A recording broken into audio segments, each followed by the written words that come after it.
नमस्कार, आप देख रहे हैं एनडीटीवी मध्य प्रदेश छत्तीसगढ़। मैं हूं आरिज मतलूब। छत्तीसगढ़ सरकार ने अक्टूबर 2024 में पुलिस विभाग में सब इंस्पेक्टर पद की भर्ती के लिए विज्ञापन जारी किया था। आवेदन प्रक्रिया पूरी की जाने के बाद अब भर्ती की आगे की प्रक्रिया रुकी हुई है। भर्ती प्रक्रिया करीब 1 साल से रुक जाने की वजह से सब इंस्पेक्टर की तैयारी कर रहे अभ्यर्थियों की चिंता जो है बढ़ गई है। हमारे संवाददाता नीलेश त्रिपाठी ने रायपुर में ऐसे अभ्यर्थियों से बातचीत की है। सुनिए उन लोगों का क्या कहना है। छत्तीसगढ़ में भर्ती परीक्षाओं को लेकर लगातार अलग अलग सवाल उठते रहे हैं। कई सारी भर्ती प्रक्रियाएं चल भी रही हैं, लेकिन सब इंस्पेक्टर, पुलिस विभाग के सब इंस्पेक्टर भर्ती प्रक्रिया एक बार फिर से चर्चा में है। चर्चा इस बात की है क्योंकि लगभग 1 साल होने को है, आवेदन मंगा लिया गया है, लेकिन भर्ती की प्रक्रिया और भी शुरू नहीं की गई है। आवेदन के बाद कहाँ कुछ दिक्कतें हो रही हैं। जो ऐसे बच्चे जो तैयारी कर रहे हैं, जैसे युवा जो तैयारी कर रहे हैं, उम्मीद कर रहे हैं कि वो एसआई बनेंगे और उसमें मेहनत लगा रहे हैं, उनको क्या दिक्कत हो रही है आवेदन भरने के बाद अभी तक परीक्षा का या फिर आगे की प्रक्रिया के लिए लगभग 1 साल से इंतजार कर रहे हैं। क्या कुछ मामला है, जानते हैं। ऐसे ही कुछ युवा हैं हमारे साथ रायपुर में जो भर्ती परीक्षा की तैयारियां कर रहे हैं, आवेदन भी जमा किए हैं। क्या नाम है आपका?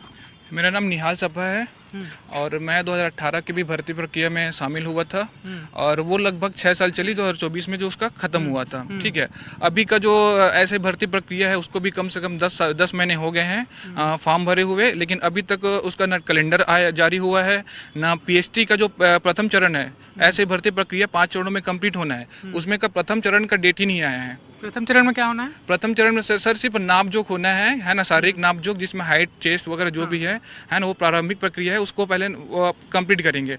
उसके बाद प्री होगा, फिर मेंस होगा, फिर फिजिकल होगा जिसमें रनिंग वगैरह जो भी है 5 इवेंट है। उसके बाद इंटरव्यू होगा, उसके बाद ही पोस्टिंग होगा। इस प्रकार के 5 चरण है इसके।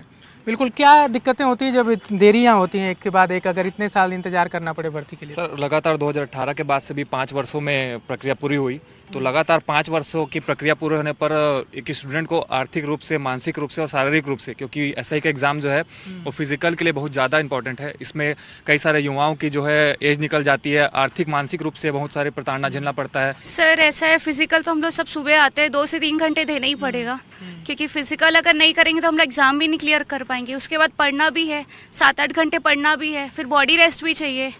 और इमोशनली तो काफ़ी ज़्यादा परेशान हो चुके हैं। कैलेंडर सर जारी नहीं कर रहे हैं। जब ये भर्ती शुरू होने वाला था तो सर विजय शर्मा सर खुद बोले थे कि एक कैलेंडर जारी होगा जिसमें आपका प्रीलिम्स कब होगा, मेंस कब होगा, इंटरव्यू कब होगा, रनिंग कब होगा, पूरा प्रॉपर शेड्यूल रहेगा। हम लोग को फॉर्म भरे 21 अक्टूबर को हम लोग फॉर्म भरे हैं। आज हो गया हमारा अगस्त हो गया, अगस्त भी एंड होने को है, कंप्लीट 10 महीने होने को है। तो निवेदन यह है कि सर से एक कैलेंडर जारी करे, टाइम टेबल बताए, क्योंकि इतने सारे अभ्यर्थी हैं, ये सब भी अपना समय निकाल के आ रहे हैं, ग्राउंड दे रहे हैं, अपना टाइम दे रहे हैं, पढ़ाई भी कर रहे हैं। तो 1,37,000 आवेदन करने वाले अभ्यर्थियों को इंतजार इस बात का है कि इसकी प्रक्रिया अब आगे कब तक पूरी होगी और प्रक्रिया कब तक शुरू होगी। अभी तो इंतजार इस बात का है कि प्रक्रिया कब तक शुरू होगी और शुरू होगी तो कब तक पूरी होगी। अब ये सरकार के ऊपर है कि इस पर कितना जल्दी निर्णय ले और जो इंतजार कर रहे हैं तैयारी करने वाले बच्चे, उनको जल्द से जल्द राहत मिले। रायपुर से कैमरा सहयोगी प्रवीण साहू के साथ नीलेश त्रिपाठी, एनडीटीवी।